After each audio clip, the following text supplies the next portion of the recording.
to humanity. Isn't it correct that both actions raise your vibration, and it's not necessary to have it be only about being of service to humans? Again, this is about understanding the whole package. Animals are connected to the angelic realm. They are more evolved than many humans. So they're here to reflect to you what it is you may need to learn to be your authentic self, so that you can perhaps not only help them in the situations in which they're reflecting things to you that you need to heal within yourself, but then that gives you the opportunity to also be of service to humanity, which is why the animals are here to begin with, to be of service to you. So you can use what they're reflecting to you to heal yourself, and thus be more of service to humanity and everything on the planet. Again, you have to look at it holistically as an expression of the entire package. Don't leave anything out. One is not a substitute for the other. They all need to be performed. Kindness to animals, service to humans, service to trees, service to the entire planet. All of it is important. It's a whole package. So whatever you're most attracted to would be your guide.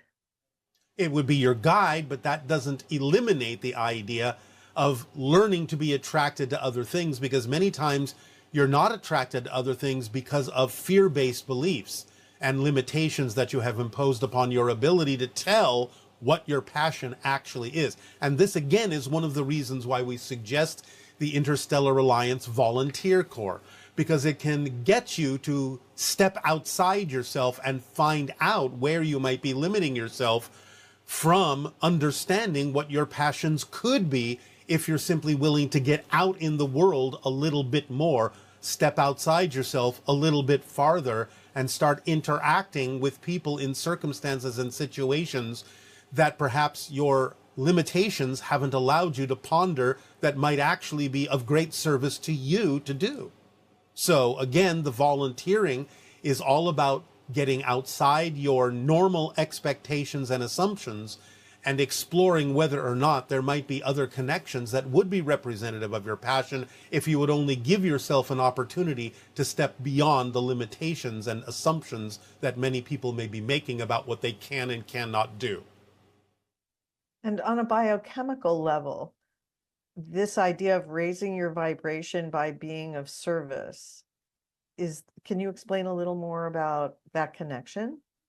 Many people find themselves surprised that when they start being of service to others, even in, and especially maybe in, voluntary situations, feeding the homeless, building them houses, helping with hospice work, things like that, it connects them to situations that allow them to feel that they are worthy, that they are here to help, that they have the ability to expand themselves. And that increases not only the energetic vibrations, but the biochemical makeup of their bodies in healthier and healthier ways. Helping others helps you, literally, chemically, energetically, in many different ways.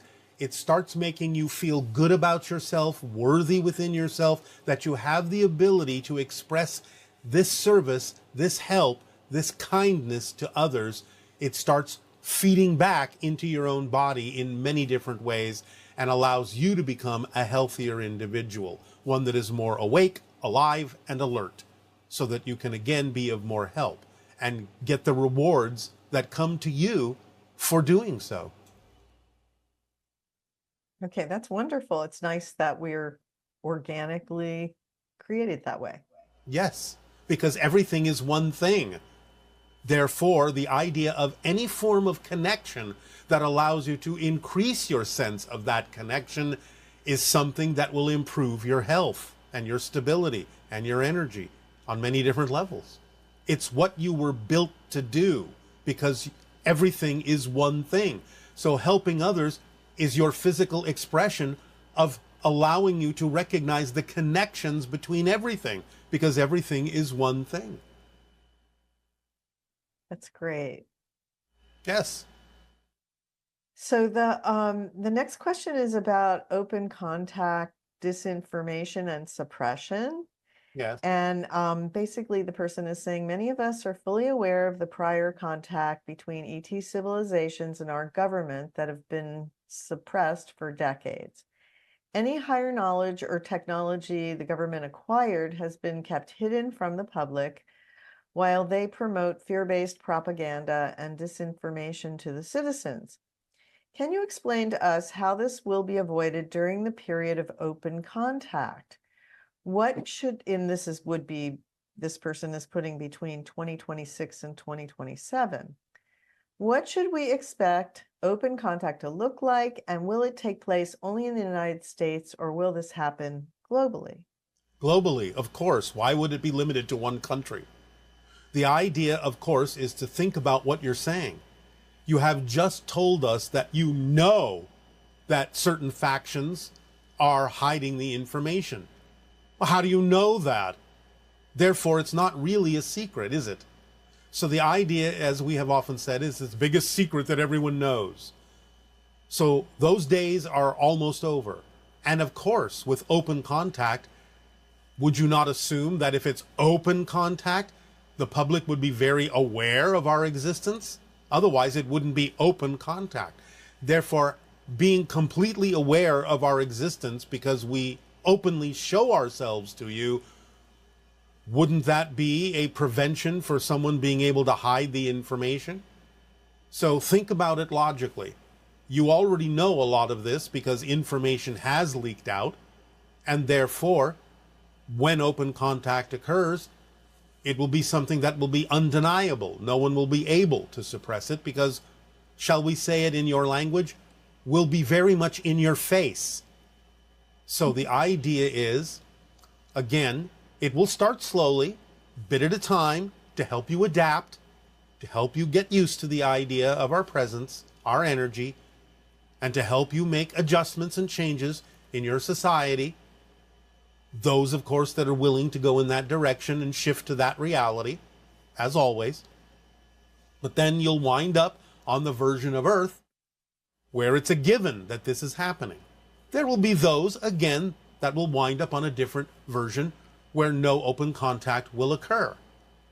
This is simply one of the side effects of the splitting prism of going into different versions of parallel reality Earths. But those that are open to it, information will be revealed in that reality. Information will be known in the same way that you know of the information you're saying is supposed to be so secret. So clearly, the fact that you're even able to ask that question or make that statement is an indication that that information is coming to light, or you wouldn't know about it at all. There would be no question or statement to make. So it's coming to the surface. You're proof of that by asking that question and making that statement. And it will become stronger in the years to come. Okay.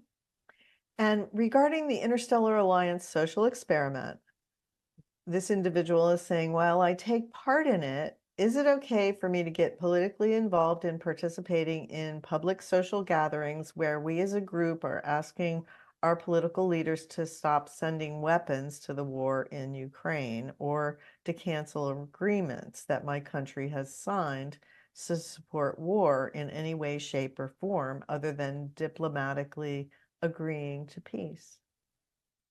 Yes, it's okay. Just do it in a loving and kind way. Don't do it in any way, shape, or form that would be based on fear or negativity or any kind of force. Just do it in a loving way as a request that this is what you prefer, a statement that this is what you prefer. So simply that. Okay. And this question is, does the Interstellar Alliance operate similarly to Star Trek in the sense that there are many ET races in cosmopolitan ships exploring the universe? Well, generally, yes. There are some differences. We're not sure what you mean by cosmopolitan ships. If you mean city ships, yes, that exists.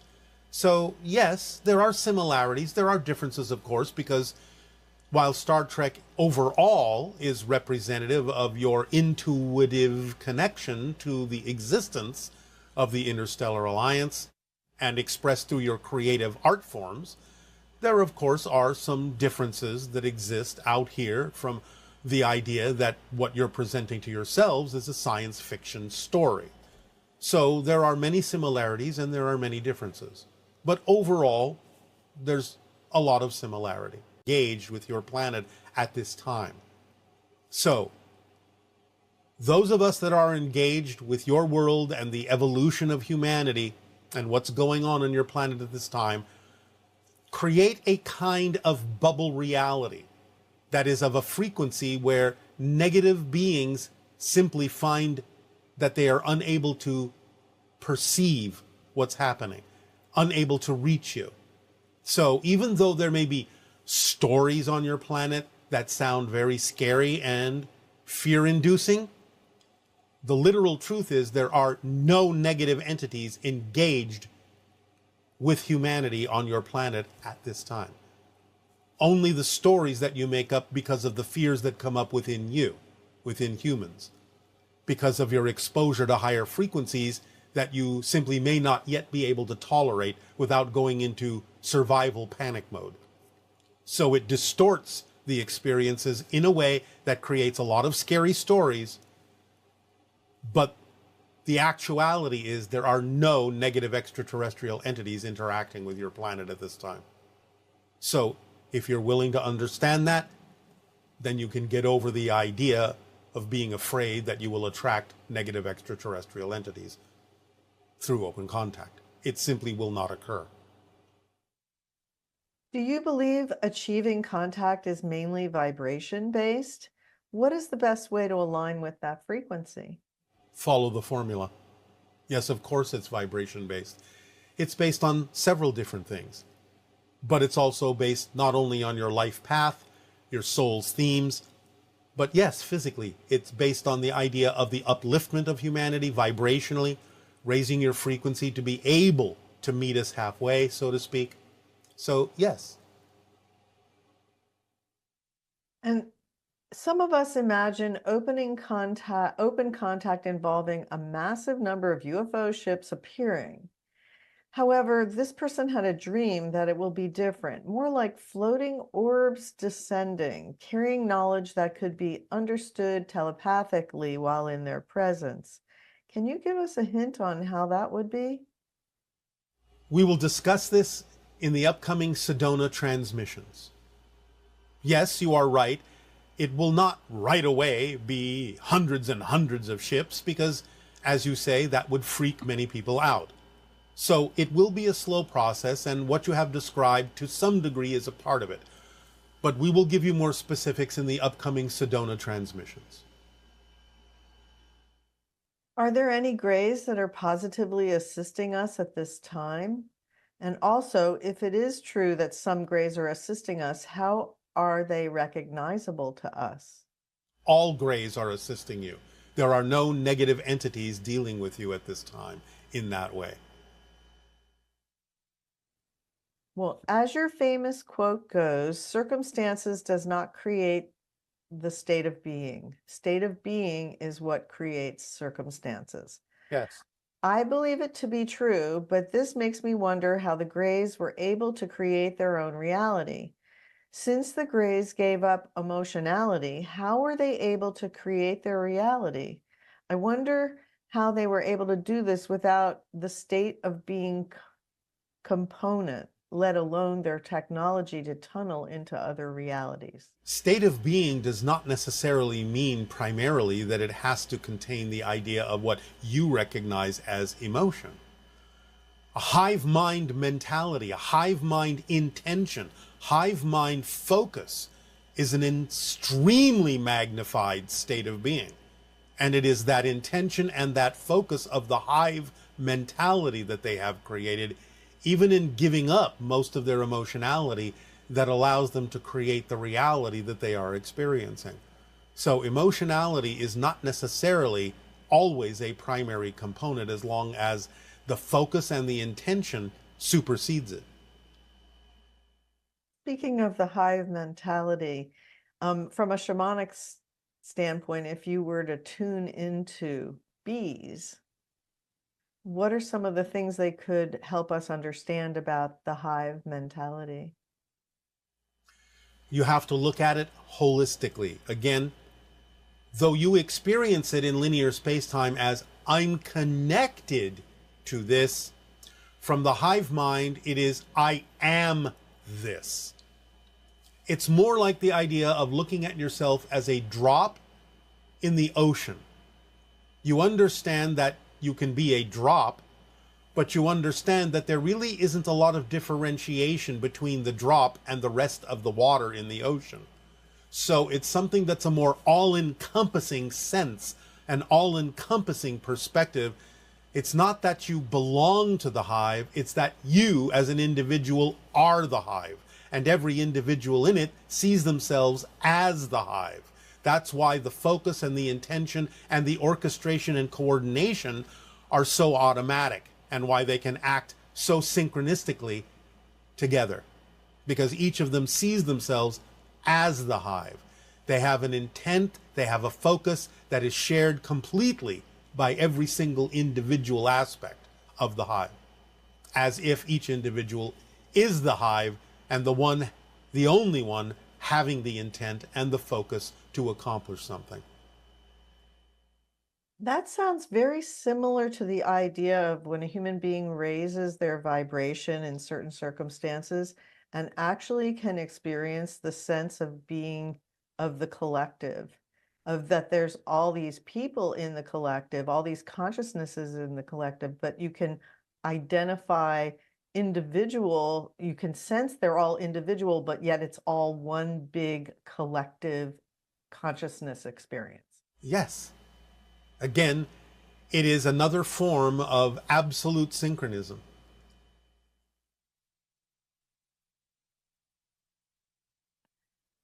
So that state of being where you're part of the collective, that would be, in a sense, very equivalent to the idea of being part of or experiencing the hive mind. Yes, it's experiencing pure synchronicity. Everything is in lockstep. It is the intentional focus, the orchestration. It brings about the orchestration that creates everything to be exactly where it needs to be, when it needs to be there, in perfect timing. It's another way of doing it. We experience it with emotionality, but the Greys did not. But that wasn't necessary for the intention that they created. They created the reality that they needed to allow them to create the hybridization program that would allow their civilization to continue, and which you can take advantage of to allow your civilization to go in a different path than what the Greys took that destroyed their world. So that's the beneficial side effect of that harmonic, of that orchestration, is that you get to take advantage of what they're doing to preserve their own civilization, their own culture, by creating us hybrids. You get to take advantage of it so that you can decide that you have more options than they themselves saw that they had, that led them down the path of destruction, where they poisoned their version of Earth. Great. This person is curious about the society on your home planet. What is the average lifespan of the Sasani people? Start with that. About 300 of your years, as you understand time. But that's an average. There are some that might leave sooner. There are some that are much, much older, depending upon their soul's path and what it is they need to achieve. Again, as reference, my own father, still physically alive after 1,000 years. And the next question this questioner is asking is, do you mate for life, or do your people explore multiple relationship dynamics in the same way that we do? We don't explore them in the same way you do. We simply receive whatever is happening as what is supposed to be happening at that moment, since everyone is telepathically bonded and everyone understands the idea of consensus, and that if you are attracted to 1, 2, 3 people in different ways for different purposes, then we let it play out. There are no assumptions, impositions, or expectations on how relationships should be. We simply let the relationships serve the purposes that they come together to serve. And are there any limitations on how many offspring you create? Any limitations would simply be a part of the synchronicity as to what agreements have been made in spirit as to what serves the collective best. And finally, you mentioned that your planet Essassani is in the general area of Orion, but which star does your planet orbit? Have we already identified it? Meaning, can we see it from here? No, you cannot. We are in a parallel reality. Our reality is invisible to you unless you actually make a vibrational shift into our reality. And what we have said is that our star system is in the direction of the Orion constellation. It's not part of that constellation, but our system is not visible to you. No stars in our reality are visible to you. There might be some stars that we share, in a sense. In other words, we have versions of those stars in our reality that you have in your reality. But the idea is that we are invisible to one another unless we make a shift into the different parallel realities. So we are 500 light years in the direction of the Orion constellation that you're familiar with. But we are not part of the Orion constellation as you would understand it. And do the Yael have a ship over Los Angeles? And are they connected to Dolphin, Whale, Sirius Energy? Yes, they are, and yes, they do, and they have ships over many cities. Okay, and this question is, oh, you want to tell us any more about that? No, thank you. Okay. What is the color of hybrid blood and also of Yael blood? Red. Remember, we are another version of human.